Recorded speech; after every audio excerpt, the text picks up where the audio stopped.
Hello guys, so it's already 5:20 AM no. Ato nang gipukaw si Ella no. Yun ani ni siya mong mata oh, happy kaayo.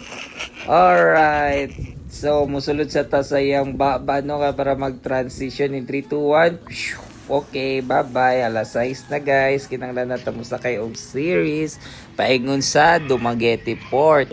Alright, mga din ni sukot ni Ibis no. Alright, nakasakay na ta og series paingon sa port. Okay, gi-drop na ta nila diri sa port no. Dagkan ka ay yung tao ganina, dagang passenger paingon sa secure og sa Dapitan Bohol. Alright, nagsakay rag motor si Elise then kami gapidikap.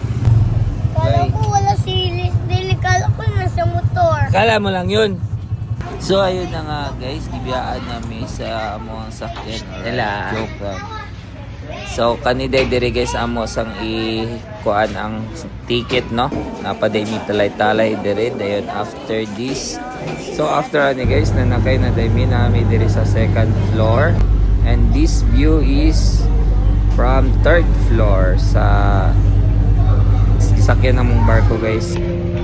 Alright, it's breakfast time mo din yung sudan and makaon. Alright, after that busog na guys, then nilarga na pod ang among gisakyan.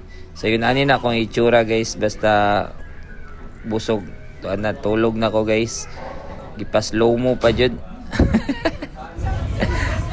Alright, so naabot na din mi secure guys. And this is it, pansit. Di pa na kayong mga tao no, kaya naabot na no, wala na lipong-lipong no. Alright, so Disney Princess at diri dapita no sa passenger seat sa ta kay lain sa ang drive ang papa ni Kuya Ernest.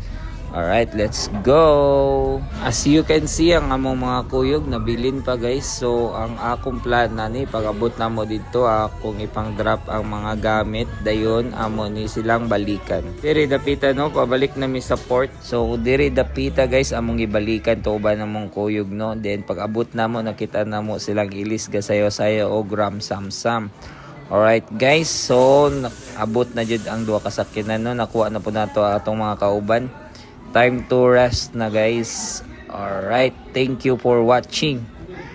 Goodbye. See you for the next video. Time to sleep. Kidding. Bye.